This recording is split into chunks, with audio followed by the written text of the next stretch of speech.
Hello students, welcome to our channel vision Guru. So ఇవాళ నేను 10th class వాళ్ళ కోసం ఇంపార్టెంట్ క్వశ్చన్స్ ఉన్నటువంటి మోడల్ క్వశ్చన్ పేపర్స్ అనేవి ఎక్స్ప్లెయిన్ చేయబోతున్నానండి. సో ఇంతకు ముందు మనము బ్లూ ప్రింట్ అనేది అప్లోడ్ చేశాము. సో ఆ టైంలోనే నేను యాక్చువల్గా ఈ మోడల్ పేపర్ అనేది పెడతానని చెప్పాను, కానీ అది కొంచెం మిస్ అయిందనమాట. చాలామంది దాని గురించి అడిగారు. సో ఇప్పుడు మనకి 12 to 13 days ఉంది ఎగ్జామ్స్కి. సో కాబట్టి ఇప్పుడు మ్యాక్సిమం ఒక 10 మోడల్ పేపర్స్ అయినా సరే ఇంపార్టెంట్ క్వశ్చన్స్ అన్నీ గ్యాదర్ చేసి, సో ఇలా మోడల్ పేపర్ వైజ్ ఇచ్చానంటే రోజు ఒక మోడల్ పేపర్ మీరు ప్రాక్టీస్ చేశారంటే మీకు చాలా అంటే చాలా హెల్ప్ఫుల్గా ఉంటుంది. సో ఆల్మోస్ట్ అన్ని లెసన్స్కి సంబంధించినటువంటి క్వశ్చన్స్ కానీ గ్రామర్ కానీ ఇందులో కవర్ అయిపోతాయి. అయితే వాటిల్లో నుంచి ఈరోజు ఫస్ట్ మోడల్ పేపర్ అనేది మనం ఈరోజు డిస్కస్ చేద్దాము. సో టోటల్ మనకి 100 మార్క్స్కి క్వశ్చన్ పేపర్ ఉంటుందన్నమాట. సో చూడండి, ఇంతకుముందు పెట్టినటువంటి ఆ బ్లూ ప్రింట్ మోడల్ ఏదైతే ఉందో అది ఎవరైనా చూడని వాళ్ళు ఉంటే నేను లింక్ అనేది డిస్క్రిప్షన్లో ఇస్తాను, ఒకసారి వెళ్ళి మీరు అది కూడా చెక్ చేయొచ్చు. సో చూస్తున్నారు కదా, సో ఇది మోడల్ పేపర్ అనమాట. ఇందులో ఫస్ట్ మనకి భాగ్ 1 ఇందులో చూసుకున్నట్లయితే ఫస్ట్ రోమన్ చూడండి, నిమ్నలిఖిత ప్రశ్నోంకే ఉత్తర్ సూచనాకే అనుసార్ లిఖియే. ఇదేంటి, ఫస్ట్ రోమన్లో మనకి ఏముంటుంది అంటే మొత్తం 12 క్వశ్చన్స్ ఉంటాయన్నమాట. So each one carries 1 mark. ప్రతి దానికి కూడా 1 మార్క్ ఉంటుంది. 12 ప్రశ్నలు అడగడం జరుగుతుంది. సో 12 కూడా బిట్స్ అనమాట, గ్రామర్కి సంబంధించినవి ఉంటాయి. సో ఇక్కడ చూడండి, ఫస్ట్ క్వశ్చన్, పాయోజీ మేతో రామ్ రతన్ ధన్ పాయో. రతన్ వర్డ్ని మనల్ని ఇక్కడ అండర్లైన్ చేశారు. రేఖాంకిత్ శబ్దకా తత్సమ్ రూప్ లిఖియే. ఈ రతన్ అనే వర్డ్కి తత్సమ్ రూప్ ఏదైతే ఉంటుందో ఆప్షన్ని మనం టిక్ చేయాల్సి ఉంటుంది. సో ఇక్కడ మనకు ఆప్షన్స్ ఇస్తారు, రత్న, రతాన్, నత్నా. సో ఆన్సర్ అనేది రత్న. సో ఈ విధంగా మీరు నేను ఇచ్చినటువంటి మోడల్ పేపర్స్ ఏవైతే ఉంటాయో వాటన్నిటికీ ఆన్సర్ చేసుకొని ఆ క్వశ్చన్స్ అన్నీ ఏ రోజుకి ఆ రోజు నేర్చుకోండి. సెకండ్ క్వశ్చన్, గోపాల్ అచ్చా గాతా హై. గోపాల్ అచ్చా గాతా హై. క్రియా విశేషణ్ శబ్ద పెహచాన్ కర్ లిఖియే. సో చూడండి, ఇందులో క్రియా విశేషణ్ బిట్స్లో మనకి ఫస్ట్ వచ్చేసి తత్సమ్ కానీ తద్భవ్ కానీ అడగడం జరుగుతుంది. సెకండ్కి వచ్చేసరికి క్రియా విశేషణ్ ఉంటుంది. నెక్స్ట్ థర్డ్ బిట్కి వచ్చేసరికి నంబర్స్ అడుగుతారనమాట. అంటే ఈ విధంగా నంబర్ ఇచ్చేసి దాన్ని మనము హిందీ అక్షరాలలో రాయాలి. ఇక్కడ 1948 ఇచ్చారు. దీన్ని మనము హిందీలో ఏమంటామో అక్షరాల్లో అక్షర రూపంలో రాయాల్సి ఉంటుంది. హిందీ అక్షరోమే లిఖియే. ఫోర్త్ బిట్ చూడండి, హమే దిన్ డాష్ నహీ సోనా చాహియే. బ్లాంక్ని ఫిల్ చేయాలి. దేంతో? సహీ కారక్ చిహ్న పెహచాన్ కర్ లిఖనా హై. సో కారక్ చిహ్న ఇక్కడ దీనికి కూడా ఆప్షన్స్ ఇచ్చున్నారు, సే, మే, కే. సో కరెక్ట్ కారక్ చిహ్న మనం ఐడెంటిఫై చేసి బ్లాంక్లో రాయాల్సి ఉంటుంది. హమే దిన్ మే నహీ సోనా చాహియే, మే. సో అదేవిధంగా బచ్చే సుబహ్ షామ్ ఖేల్తే హై. సుబహ్ షామ్. సో ఇక్కడ మనల్ని ఏమడిగారు, వాక్య పడకర్ సహీ వ్యాకరణ జోడీ పెహచానియే. ఇక్కడ షామ్ ఖేల్తే హై కర్మధారయ సమాస్, సుబహ్ షామ్ ద్వంద్వ సమాస్. సో ఇందులో మనకి ఏ వికల్ప్ ఏ ఆప్షన్ అనేది కరెక్ట్ అనేది మనం ఐడెంటిఫై చేసి దాన్ని రాయాల్సి ఉంటుంది. నెక్స్ట్, సంకల్ప్ కే ద్వారా ఆద్మీ సఫల్ బంతా హై. సంకల్ప్ అండర్లైన్ చేశారు. ఆ అండర్లైన్ చేసిన దానికి మనం ఏం చేయాలి, సంధి విచ్ఛేద్, సంధిని విడదీయాలి. రేఖాంకిత్ శబ్ద కా సంధి విచ్ఛేద్ కీజియే. సెవెంత్ క్వశ్చన్, జిస్కా అంత్ నా హో ఏక్ శబ్ద మే లిఖియే. సో ఇక్కడేంటి, 1 వర్డ్లో రాయాలి, ఏక్ శబ్ద మే లిఖియే. ఒక సెంటెన్స్ని మనం 1 వర్డ్లో షార్ట్ ఫామ్లో రాయాల్సి ఉంటుంది. జిస్కా అంత్ నా హో మతలబ్ అనంత్. अभागों को देखकर मेरा दिल कचोट रहा है. दिल कचोट रहा है. సో ఇదేంటి, ముహావరా. ముహావరే కా సహీ అర్థ పెహచాన్నా హై. దీని మీనింగ్ ఏంటి అనేది మనం ఐడెంటిఫై చేయాలి. ఇక్కడ చూసినట్లయితే మనకి ఇక్కడ ఆప్షన్స్ ఇచ్చున్నారు, ఖుష్ హోనా, దుఖీ హోనా. నెక్స్ట్, అదేవిధంగా కవి కవితా లిఖతా హై. లింగ్ బదల్కర్ వాక్య ఫిర్సే లిఖియే. కవి కవితా లిఖతా హై. కవి కవితలు రాస్తున్నాడు అంటే ఇందులో పుల్లింగ్ ఉంది. మనం ఏం చేయాలి, పుల్లింగ్ని స్త్రీలింగ్కి మార్చాలన్నమాట. సో మనం జస్ట్ చాలామంది ఏం చేస్తారు, కవి ఉన్న చోట కవయిత్రి అని పెట్టేస్తారు, మిగతాదంతా యాజ్ ఇట్ ఈజ్ రాసేస్తారు. అలా కాదు, ఇప్పుడు కవి రాస్తున్నాడు అన్నప్పుడు కవయిత్రి రాస్తోంది అంటాం కదా. సో అలాగా మనం సెంటెన్స్ని కూడా చేంజ్ చేయాల్సి ఉంటుంది. కవయిత్రి కవితా లిఖతీ హై, సో ఇలా మారాలన్నమాట. నెక్స్ట్ తిత్లీ ఉడ్తీ హై, వచన్ బదల్కర్ వాక్య ఫిర్సే లిఖియే. సో ఏకవచనంలో ఉంటే బహువచనంలో రాయాలి, బహువచనంలో ఉంటే ఏకవచనంలో రాయాల్సి ఉంటుంది. సింగులర్ని ప్లూరల్ గాను, ప్లూరల్ ఉంటే సింగులర్ గాను చేంజ్ చేసి వచన్ చేంజ్ చేసి సెంటెన్స్ రాయాలి. సెంటెన్స్ ఖచ్చితంగా రాయాలి అంటే ఇక్కడ సెంటెన్స్లో చివరాకరణ కూడా మనం మార్చాల్సి ఉంటుంది. అది మనం బాగా గుర్తుపెట్టుకోవాలి. మనం జస్ట్ వర్డ్ని మాత్రమే చేంజ్ చేసి సెంటెన్స్ వదిలేస్తాం. అలా కాదు, వాక్య ఫిర్సే లిఖియే అన్నప్పుడు మనం ఓవరాల్గా మొత్తం చేంజ్ చేసుకోవాలన్నమాట. లతా గానా గాతీ హై, వాక్య కో భవిష్యత్ కాల్ మే లిఖియే. సో చూడండి, ఫ్యూచర్ టెన్స్లో మార్చి రాయాలి సెంటెన్స్ని. వహ ఉస్కా గాంవ్ జాతా హై, వాక్య కో శుద్ధ కీజియే. సో ఇవి 1 to 12 క్వశ్చన్స్ అనమాట. చాలా ఈజీగా మార్క్స్ తెచ్చుకోగలిగేటువంటి బిట్స్ ఇవి. సో కంపల్సరీ మీరు వీటి మీద ప్రాక్టీస్ అనేది ఖచ్చితంగా చేయండి. నెక్స్ట్ భాగ్ 2 సెకండ్ పార్ట్ చూడండి. సో ఇక్కడ ఏంటి, నిమ్నలిఖిత గద్యాంశ్ పడ్కర్ ఉత్తర్ అనుచ్ఛేద్ మే సే హీ పహచాన్ కర్ లిఖియే. ఇక్కడ ప్యాసేజ్ ఇచ్చారనమాట. ప్యాసేజ్కి సంబంధించినటువంటి 5 క్వశ్చన్స్ ఇచ్చారు. ఈ 5 క్వశ్చన్స్కి ఆన్సర్స్ ఇక్కడ ప్యాసేజ్లోనే ఉంటాయి మనకి. సో చాలా ఈజీగా రాయొచ్చు. ఎప్పుడు మీరు ప్యాసేజ్ని కరెక్ట్గా చదివి అర్థం చేసుకుంటే, ఆ క్వశ్చన్స్ని బాగా అర్థం చేసుకుంటే సింపుల్గా రాసేయచ్చు వీటికి ఆన్సర్స్ అనేవి మీరు. पैसेज చూడండి, पहाड़ियों के अपने अपने गीत हैं, उनके अपने अपने भिन्न रूप होते हुए भी अशास्त्रीय होने के कारण उनमें अपनी एक समान भूमि है. गढ़वाल, किन्नौर, कांगड़ा आदि के अपने अपने गीत और उन्हें गाने की अपने अपने विधियां हैं. उनका अलग नाम ही पहाड़ी पड़ गया है. సో చూడండి, ఇక్కడ ఏంటి, లోకగీత్కి సంబంధించినటువంటి ప్యాసేజ్ అనమాట ఇది. సో దీనికి సంబంధించి 5 క్వశ్చన్స్ ఇచ్చారు. పృథ్వీ శబ్ద కా పర్యాయ శబ్ద పహచాన్ కర్ లిఖియే. పృథ్వీ, దీనికి పర్యాయ శబ్ద అన్నారు, అంటే సేమ్ మీనింగ్ ఇచ్చేటువంటి ఇంకొక వర్డ్. అది మనం ఓన్గా రాయకూడదు, ఒకవేళ మీకు తెలిసినా కూడా. సో మీరేం చేయాలి, ఈ ప్యాసేజ్లో ఉన్నటువంటి వర్డ్నే ఐడెంటిఫై చేసి రాయాల్సి ఉంటుందన్నమాట. నెక్స్ట్ శాస్త్రీయ का विलोम शब्द पहचान कर लिखिए. శాస్త్రీయ, దీనికి ఆపోజిట్ వర్డ్ రాయాలి. సో అది కూడా మనకేంటి, ఇక్కడే ప్యాసేజ్లోనే ఉంటుందన్నమాట. శాస్త్రీయ, అశాస్త్రీయ, సో ప్యాసేజ్లోనే ఉంది కదా. ఇందాక కూడా మనం చూడండి, పృథ్వీ, భూమి. సో ఈ ఆన్సర్స్ అన్నీ ఇక్కడే ఉన్నాయి, జస్ట్ మనం గమనించుకోవాలి. ఆ ఉపసర్గ సే యుక్త శబ్ద పహచాన్ కర్ లిఖియే. సో ఆ ఉపసర్గ ఉన్నటువంటి వర్డ్ ఏముంది అనేది ఐడెంటిఫై చేయాలి. నెక్స్ట్ ఈ ప్రత్యయ వాలా శబ్దకో పహచాన్ కర్ లిఖియే. ప్రత్యయలో ఈ ఉండేటువంటి వర్డ్ ఏముందో ఐడెంటిఫై చేయాలి. అనుచ్ఛేద్ మే సే ఏక్ సర్వనామ్ శబ్ద పహచాన్ కర్ లిఖియే. ఇందులో నుంచి మనం ఒక సర్వనామ్ని వెతికి ఆ వర్డ్ని రాయాల్సి ఉంటుంది. నెక్స్ట్ गद्यांश पढ़कर दिए गए प्रश्नों के उत्तर एक वाक्य में लिखिए. సో ఇక్కడ చూడండి, ఇంకొక ప్యాసేజ్ అనేది ఇచ్చారు మనకి. సో దీనికి సంబంధించి కూడా ఒక 5 క్వశ్చన్స్ ఇచ్చారు. So each one carries 1 mark. ఇక్కడ కూడా మనకు ఒక 5 మార్క్స్ అనమాట. సో प्रोफेसर विकास अगली शाम को प्रोफेसर दीपेश के साथ उनके ही बाग में बैठकर प्रतीक्षा कर रहे थे कि शायद वह अंतरिक्षयान दोबारा इस रास्ते से गुजरे. उनका इंतजार करना व्यर्थ नहीं गया.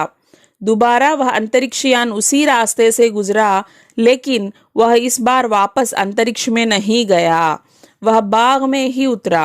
प्रोफेसर दीपेश और प्रोफेसर विकास आश्चर्यचकित हो उस यान को देख रहे थे. दोनों सोचने लगे कि यह यान यहाँ क्यों उतरा. చూడండి, దీనికి సంబంధించినటువంటి క్వశ్చన్స్ చూడండి. ప్రొఫెసర్ వికాస్ और ప్రొఫెసర్ దీపేష్ కహా बैठकर ప్రతీక్ష कर रहे थे. సో మనకి ఈ ప్యాసేజ్ చూడగానే అది ఏ లెసన్లో నుంచి ఇచ్చారు అనేది మనము ఇట్టే గుర్తుపట్టేయచ్చు, లెసన్ వినుంటే. సో ఇదేంటి, జల్ హీ జీవన్లో నుంచి తీసుకున్నారు ఈ ప్యాసేజ్ని. ప్రొఫెసర్ వికాస్, దీపేష్, అంతరిక్షయాన్ ఇవన్నీ అందులోనే కదా వస్తాయి మనకి. సో ఇది కూడా గుర్తుపెట్టుకోవాలి, ఎందుకంటే ఇందులో మనకి అప్పుడప్పుడు క్వశ్చన్స్ అడుగుతారనమాట, ఈ ప్యాసేజ్ ఏ లెసన్లో నుంచి తీసుకున్నారు, లేకపోతే ఈ పోయం లైన్స్ ఏ లెసన్లో నుంచి తీసుకున్నారు అనేది. సో అది మనకు తెలుసుంటే మనకు ఒక క్వశ్చన్కి ఆన్సర్ తెలిసినట్టే. సో ఇక్కడ చూడండి, ప్రొఫెసర్ వికాస్ और ప్రొఫెసర్ దీపేష్ కహా बैठकर प्रतीक्षा कर रहे थे, వాళ్ళు ఎక్కడ కూర్చొని వెయిట్ చేస్తున్నారు. ప్రొఫెసర్ వికాస్ और ప్రొఫెసర్ దీపేష్ क्या सोचने लगे, వాళ్ళు ఏం ఆలోచిస్తున్నారు. అంతరిక్ష యాన్ కహా ఉతరా, ఆ స్పేస్ షిప్ అనేది ఎక్కడ దిగింది.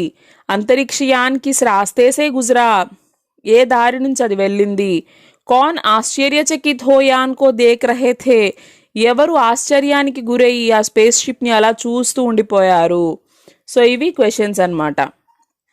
నెక్స్ట్ 15th క్వశ్చన్ చూస్తున్నట్లయితే ఇక్కడ మనకి పోయం ఇచ్చారనమాట. निम्नलिखित पद्यांश पढ़कर दिए गए प्रश्नों के उत्तर विकल्पों से चुनकर कोष्टक में लिखिए.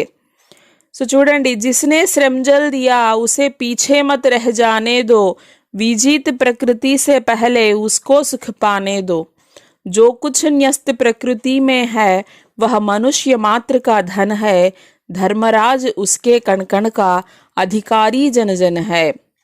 ఏ లెసన్ ఇది? శ్రమజల్ అంటే కణకణక అధికారి. సో ఈ లెసన్కి సంబంధించి ఇక్కడ మనకి 5 క్వశ్చన్స్ ఇచ్చారు, వీటికి ఆప్షన్స్ కూడా ఇచ్చున్నారు. హమే కిసే పీछे नहीं छोड़ना चाहिए. ఫస్ట్ క్వశ్చన్, जो कुछ न्यस्त प्रकृति में है वह किसका धन है, कण कण का अधिकारी कौन है, विजीत प्रकृति से कौन सुख पाता है, इस कविता के कवि का नाम क्या है. సో ఇవి 5 క్వశ్చన్స్ అన్నమాట. నెక్స్ట్ 16th క్వశ్చన్ చూడండి, निम्नलिखित गद्यांश पढ़कर दिए गए प्रश्नों के उत्तर विकल्पों में से चुनकर कोष्टक में लिखिए. సో ఇక్కడ మళ్ళీ మనకి ఒక అన్సీన్ ప్యాసేజ్ ఇచ్చున్నారు. సో ఈ ప్యాసేజ్ చదివి మనము తర్వాత క్వశ్చన్స్కి ఆన్సర్ చేయాలి. 5 క్వశ్చన్స్ ఇచ్చున్నారు. సో చూడండి, టోటల్గా మనకి ఇక్కడ ప్యాసేజ్ పోయం క్వశ్చన్స్ మనకి 20 మార్క్స్కి ఉన్నాయి. సో 20 మార్క్స్ ఇక్కడ మనకి సింపుల్గా ఈజీగా గెయిన్ చేసుకోవచ్చు. అలాగే 12 మార్క్స్ మనకి ఫస్ట్ గ్రామర్కి సంబంధించినటువంటి బిట్స్ అన్నమాట. సో हमारे भारतवर्ष में अनेक प्रकार के रसीले, स्वादिष्ट और स्वास्थ्यवर्धक फलों की खूब पैदावार होती है. मौसम में पैदा होने वाले फल ज़रूर खाना चाहिए. आयुर्वेद के अनुसार मीठा अनार वात, पित्त और कफ दोषों को दूर करता है. पपीता पाचक और खून बढ़ाने वाला होता है.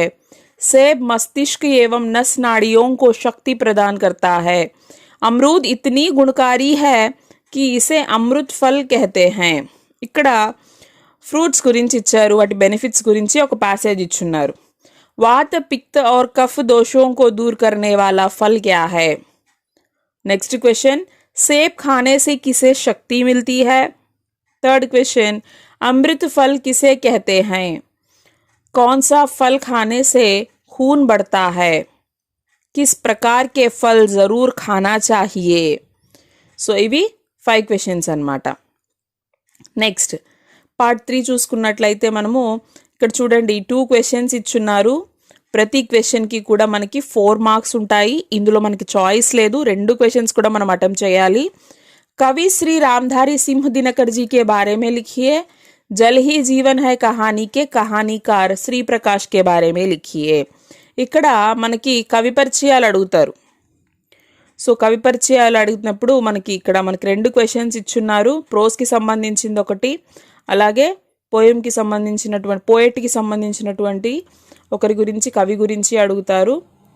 సో 4 మార్క్స్ అనమాట, వీటికి 8 మార్క్స్ ఇక్కడ మనకి. నెక్స్ట్ భాగ్ 4.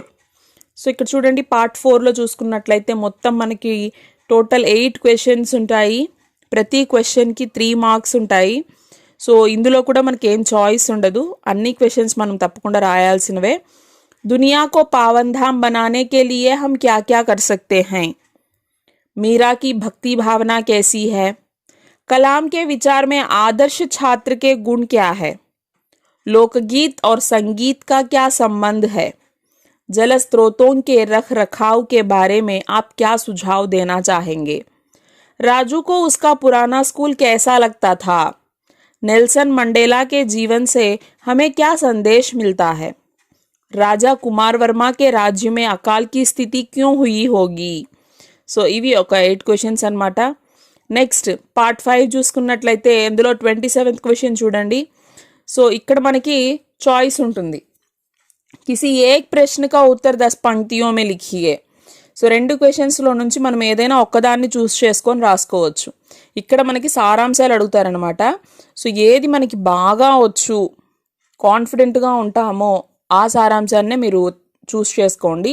అరాకొరగా వచ్చింది, చిన్నదిగా ఉంటుంది, ఈజీగా అయిపోతుందేమో ఇలా అనుకోవద్దు. మీరు బాగా నేర్చుకొని ఇది నేను బాగా రాయగలను అనుకున్న సారాంశాన్నే మీరు చూస్ చేసుకొని దాన్నే రాయండి. సో బరస్తే బాదల్ అలాగే కణకణక అధికారి ఈ 2 సారాంశాలు ఇచ్చారు. ఇక్కడ రెండిట్లో ఏదైనా ఒక్కటి రాస్తే సరిపోతుంది. 10 మార్క్స్ అనమాట ఈ క్వశ్చన్కి. నెక్స్ట్ కిసి ఏక్ ప్రశ్న కా ఉత్తర్ 10 పంక్తియోं में लिखिए. లోకగీత్, జల్ హీ జీవన్. సో ఈ రెండిట్లో మనము ఏదైనా ఒకదాన్ని చూస్ చేసుకోవచ్చు అనమాట. అంటే ఏంటి ఇక్కడ 27th క్వశ్చన్ వచ్చేసి మనకి పోయమ్స్ పద్య భాగ్ నుంచి సారాంశాలు అడిగారు. తర్వాత 28th క్వశ్చన్కి వచ్చేసరికి గద్య భాగ్ నుంచి మనకి సారాంశం అడగడం జరిగింది. నెక్స్ట్ పార్ట్ 6 చూడండి. కిసి ఏక్ పత్ర లిఖియే. ఇక్కడ కూడా మనకి చాయిస్ ఉంది. 2 లెటర్స్ ఇచ్చారు. సో 2 లెటర్స్లో నుంచి మనము ఏదైనా ఒక లెటర్ని చూస్ చేసుకొని రాయొచ్చు అనమాట. సో ఇక్కడ జన్మదిన్ మనానే కే లియే पैसे मांगते हुए अपने पिता के नाम एक पत्र, बीमारी के कारण 5 दिन की छुट्टी मांगते हुए ఔపచారిక పత్ర ఒకటి, అనౌపచారిక పత్ర ఒకటి, ఫార్మల్ లెటర్ ఒకటి, ఇన్ఫార్మల్ లెటర్ ఒకటి ఇచ్చున్నారు. సో రెండిట్లో మనం ఏదో ఒకటి చూస్ చేసుకొని రాయాలి. సో దీనికి ఎన్ని మార్క్స్ అంటే 8 మార్క్స్. నెక్స్ట్ లాస్ట్ క్వశ్చన్ కిసి ఏక్ విషయ పర్ నిబంధ్ లిఖియే. ఇక్కడ మనకి ఎస్సే అనమాట.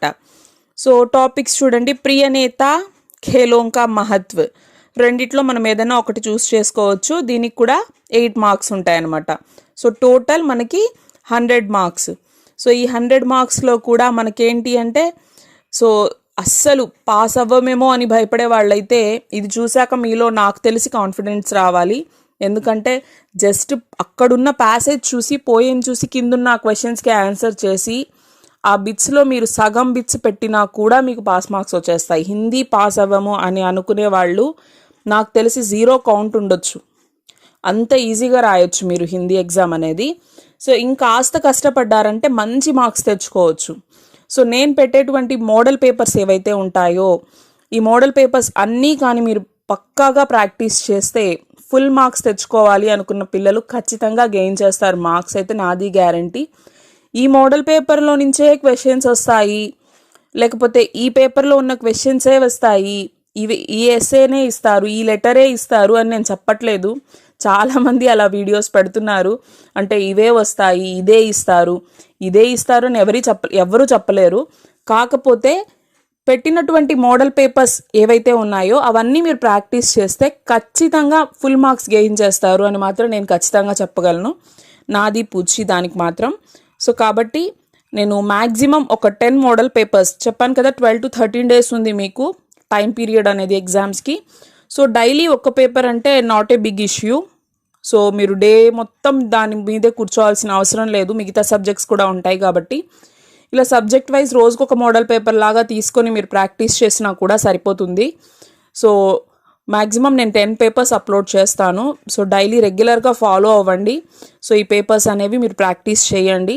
వీటిలో మీకు ఏమైనా డౌట్స్ ఉన్నాయి, వీటి మీద మాకు వీడియో కావాలి పెట్టండి అని ఉంటే ఎవరైనా ఉంటే కామెంట్ చేయండి. నేను ట్రై చేస్తాను 100% పెట్టడానికి కూడా. సో ఐ హోప్ మీకు ఇది యూస్ఫుల్ అవుతుంది, హెల్ప్ఫుల్ అవుతుంది అనుకుంటున్నాను. సో లింక్ నేను డిస్క్రిప్షన్లో ఇస్తానని చెప్పాను కదా, బ్లూ ప్రింట్, అది కూడా ఒకసారి మీరు చెక్ చేయండి. Thank you.